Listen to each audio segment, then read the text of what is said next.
வணக்கம். சமூக மீடியாவின் இரவு நேர பிரதான செய்திகள். முதலில் தலைப்புச் செய்திகள். வரவு செலவு திட்டத்தில் ஆசிரியர்களின் சம்பள முரண்பாட்டிற்கு தீர்வு. ராஜாங்க அமைச்சர் சுசில் பிரேமஜயந்த தெரிவிப்பு. ஆசிரியர் தினம் இன்று சம்பள முரண்பாட்டிற்கு தீர்வு கோரி நாடளாவிய அதிபர் ஆசிரியர்கள் போராட்டம்.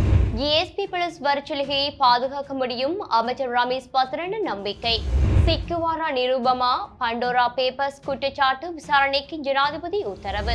பண்டோரா பேப்பர்ஸ் ஆவணத்தின் பெயர் களங்கத்தை போக்குங்கள். ஜனாதிபதிக்கு நடேசன் அவசர கடிதம். பால்மா கோதுமை விலை அதிகரிக்குமா? அவசர அமைச்சரவை கூட்டத்திற்கு ஜனாதிபதி அழைப்பு.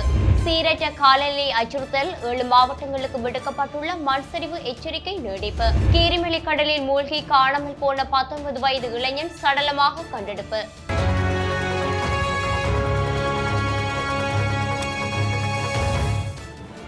அமைச்சரவை உபகுழுவின் சாதகமான சிபாரிசுகளை அடிப்படையாக கொண்டு 2022ஆம் ஆண்டுக்கான வரவு செலவு திட்டத்தில் அதிபர் ஆசிரியர்களின் சம்பள முரண்பாட்டிற்கு தீர்வு காணப்படும் என ராஜாங்க அமைச்சர் சுசில் பிரேமஜயந்த தெரிவித்துள்ளார். பாராளுமன்றத்தில் இன்று வாய்மூல விடைக்கால கேள்வி நேரத்தில் எதிர்க்கட்சி உறுப்பினர் புத்திக பத்ரன் எழுப்பிய கேள்விக்கு பதிலளிக்கும் போதே அவர் இவ்வாறு கூறினார். 2018ஆம் ஆண்டு அமைச்சரவை உபகுழுவின் சம்பள முறை தொடர்பில் தயாரிக்கப்பட்ட அறிக்கை மற்றும் சுபோதினி குழுவின் சிபாரிசுகள் தொடர்பில் சம்பளம் மற்றும் சேவையாளர்கள் குழு தமது சிபாரிசுகளை இன்னமும் வழங்கவில்லை. இந்த பிரச்சினையை உடனடியாக தீர்க்க முடியாது. அனைத்து தரப்பினருடனும் கலந்துரையாட வேண்டும். அத்துடன் கோவிட் நெருக்கடியால் நீதி தொடர்பிலான பிரச்சினைகள் உள்ளன. அதேபோன்று ஏனைய அரசு சேவைகளுக்கு பாதிப்பில்லாது இந்த விவகாரத்திற்கு தீர்வு காணப்பட வேண்டும் என்ற தேவை அனைத்து அரசாங்கத்திற்கும் இருந்தமையால் தான் கடந்த 26 வருடங்களாக இந்த பிரச்சினை தொடர்கின்றது. அமைச்சரவை உபகுழுவின் சாதகமான சிபாரிசுகளின் பிரகாரம் இந்த பிரச்சினைக்கு தீர்வை பெற்றுக் கொடுப்பது குறித்து அரசாங்கம் அவதானம் செலுத்தியுள்ளது. இதன் அடிப்படையில் எதிர்வரும் வரவு செலவு திட்டத்தினூடாக கட்டம் கட்டமாக இந்த பிரச்சினைகளுக்கு தீர்வு காண முடிவெடுக்கப்பட்டுள்ளது என அவர் மேலும் தெரிவித்துள்ளார். சர்வதேச ஆசிரியர் தினமான இன்று அதிபர் ஆசிரியர்களின் சம்பள முரண்பாட்டிற்கான தீர்வினை வலியுறுத்தி நாடளாவிய ஆர்ப்பாட்டங்கள் முன்னெடுக்கப்பட்டுள்ளன. நாடளாவிய உள்ள 312 கோட்டங்களிலும் ஆர்ப்பாட்டங்கள் முன்னெடுக்கப்பட்டதாக இலங்கை ஆசிரியர் சங்கத்தின் பொதுச் செயலாளர் யோசப் ஸ்டாலின் தெரிவித்துள்ளார். நீண்ட நாட்களாக நிலவி வரும் அதிபர் ஆசிரியர்களின் சம்பள முரண்பாட்டுக்கு தீர்வினை வழங்குமாறு வலியுறுத்தி இம்மால் ஆரம்பிக்கப்பட்ட பணிப்புறக்கணிப்பு போராட்டம் இன்றுடன் 87 நாட்களாக தொடர்கிறது. எனினும் அரசாங்கம் இதுவரையிலும் எமக்கான நிரந்தர தீர்வினை வழங்க நடவடிக்கை எடுக்கவில்லை. அமைச்சரவை உபகுழுவின் பரிந்துரைகளை கட்டம் கட்டமாக நிறைவேற்றுவதற்காக அரசாங்கம் தெரிவிக்கின்றது. ஆனால் அதனை நாம் நிராகரிக்கிறோம். அமைச்சரவை உபகுழுவின் பரிந்துரைகளை ஒரே தடவையில் செயற்படுத்த வேண்டும் என்பதே எமது கோரிக்கையாகும். 5000 ரூபாய் கொடுப்பனவு உள்ளிட்ட விடயங்களை நம்பி ஏமாறுவதற்கு நாம் தயாராக இல்லை. எனவேதான் சர்வதேச ஆசிரியர் தினமான இன்று ஆர்ப்பாட்டத்தில் ஈடுபட்டுள்ளோம் என தெரிவித்துள்ளார்.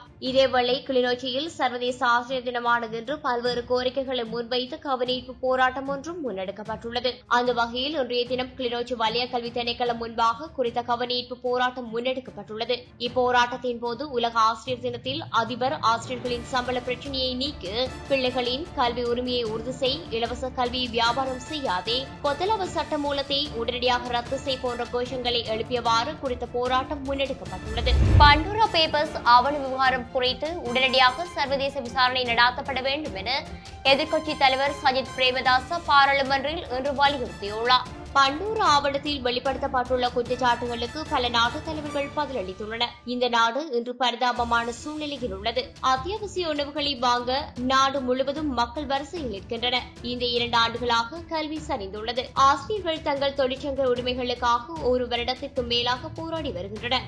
13,000க்கும் மேற்பட்ட மக்கள் கொரோனா பேரழிவால் உயிரிழந்தனர். போதை மருந்து மாஃபியாவால் பல நோயாளிகள் உயிருக்கு போராடி வருகின்றனர். விவசாயம், சமூகம் உட்பட அனைத்து பிரிவுகளும் பாதிக்கப்பட்டுள்ளன. நாட்டின் ஒட்டுமொத்த பொருளாதாரமும் சரிந்துள்ளது. அத்தகைய நேரத்தில் ஒரு பெரிய மோசடி நாட்டில் இடம்பெற்றுள்ளமை குறித்து பண்டோரா ஆவணம் மூலம் வெளிப்படுத்தப்பட்டுள்ளது.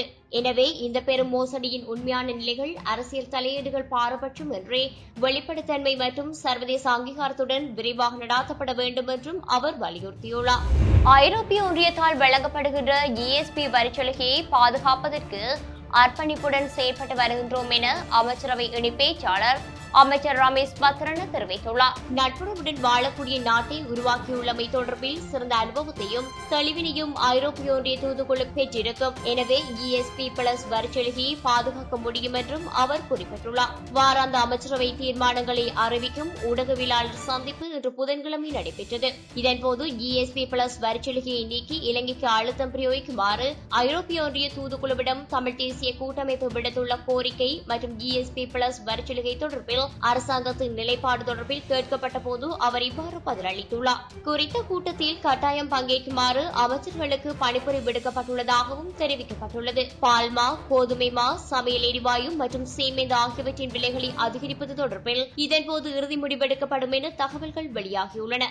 இதேவேளை பிரதமர் மஹிந்த ராஜபக்ஷ தலைமையில் நேற்றும் அமைச்சரவை கூட்டம் ஒன்று நடைபெற்றமை குறிப்பிடத்தக்கது. பண்டோரா பேப்பர்ஸ் எனப்படும் ஆவண கசிவு தொடர்பில் தனது துணைவியாரான முன்னாள் பிரதி அமைச்சருமான நிரூபம ராஜபக்ஷவினதும் பெயர்கள் உள்ளடங்கியமை தொடர்பில் சுயாதீன விசாரணை ஒன்றை மேற்கொள்ளுமாறு கோரி பிரபல வர்த்தகரும் சட்டத்திறனியுமான சிறுகுமார் நடேசன் ஜனாதிபதி கோட்டபாய ராஜபக்ஷவிற்கு கடிதம் ஒன்றை அனுப்பி வைத்துள்ளார்.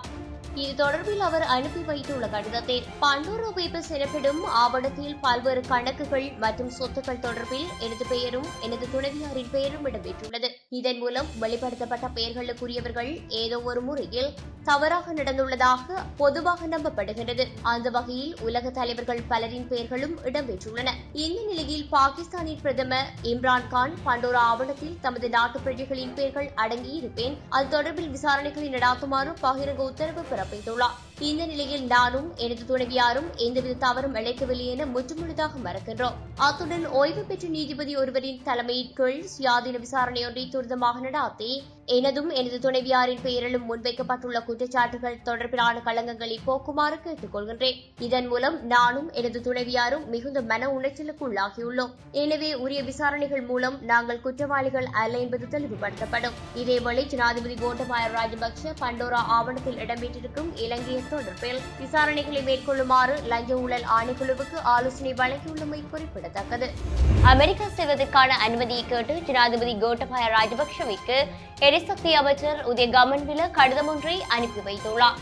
எதிர்வரும் 20ஆம் தேதி தொடக்கம் 22ஆம் தேதி வரை அமெரிக்க நடைபெறவுள்ள இந்து பசிபிக் வலய எரிசக்தி அமைச்சர்கள் பங்கு கொள்ளும் 5வது வருடாந்த செயலமர்வில் கலந்து கொள்ளவுள்ளார். புதிய கமன்பில அமெரிக்கா சென்றவுடன் அப்பதவியில் பதில் அமைச்சராக டலஸ் அழகுபெருமை செயற்பட உள்ளார். இதேவேளை கெரவெலப்பட்டிய மின் உற்பத்தி நிலையத்தின் 40% பங்குகளை அமெரிக்க நிறுவனம் ஒன்று வாங்குவது சம்பந்தமாக ஒப்பந்தம் செய்யப்பட்டதோடு அதற்கு எதிராக நாட்டில் எதிர்ப்பலைகள் உருவாகியுள்ள நிலையிலேயே அமைச்சர் அமெரிக்கா செல்லவுள்ளமை குறிப்பிடத்தக்கது.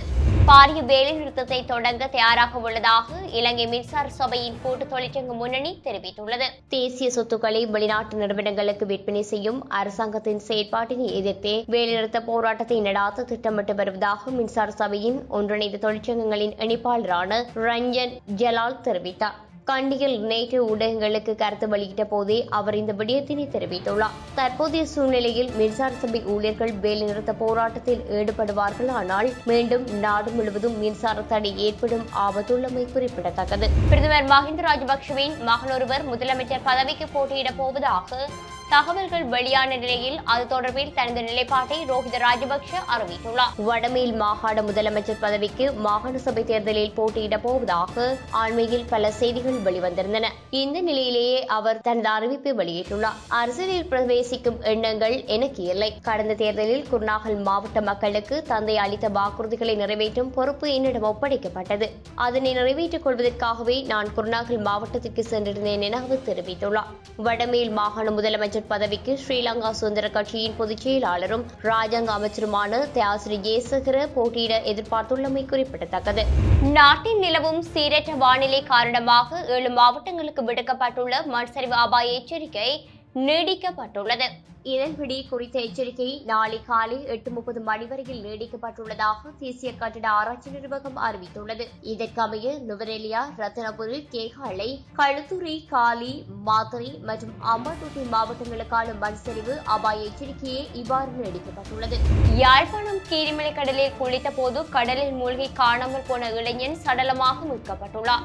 தட்டாதிருவை சேர்ந்த 19 வயது சூரியகாந்தன் சஞ்சீவன் எனும் இளைஞனே காணாமல் போன நிலையில் நீண்ட தேடுதலுக்கு பின்னர் சடலமாக மீட்கப்பட்டார். குறித்த இளைஞன் உறவினரின் அந்தியட்டி கிரிகைக்காக கீரிமலைக்கு சென்றதாகவும் கிரிகைகளை முடித்துக் கொண்டு கீரிமலை கடலில் நீராடிய வேளை கடலில் மூழ்கி காணாமல் போனார். இந்த சம்பவம் தொடர்பில் காங்கேசன்துறை போலீசாருக்கும் கடற்படையினருக்கும் தகவல் தெரிவிக்கப்பட்டதை அடுத்து காணாமல் போன இளைஞனை தேடும் பணிகள் முன்னெடுக்கப்பட்டு வந்த நிலையில் குறித்த இளைஞன் சடலமாக மீட்கப்பட்டார். சம்பவம் தொடர்பில் காங்கேசன்துறை போலீசார் மேலதிக விசாரணைகளை முன்னெடுத்து வருகின்றனர்.